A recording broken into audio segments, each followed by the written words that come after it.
In this video, I'll show you how to set up Roblox Authenticator. Now if you head over to roblox.com and you go to your settings up here, head over to security, and in here you'll see two-step verification. Now there's some different ways that you can do it. You can activate the email real quick, just put that on, then you'll get an email code. Now I currently use this one because it's the most convenient for me, but if you want to set up the Authenticator app, simply activate it here.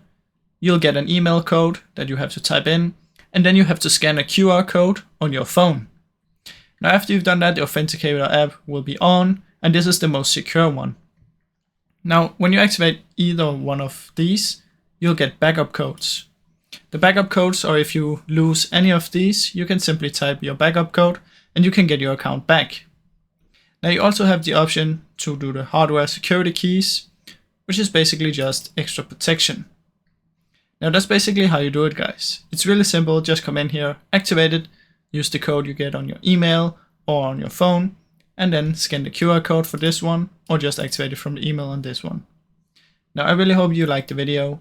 If you did, please leave a like and subscribe, as it helps me out a ton. Thank you so much for watching.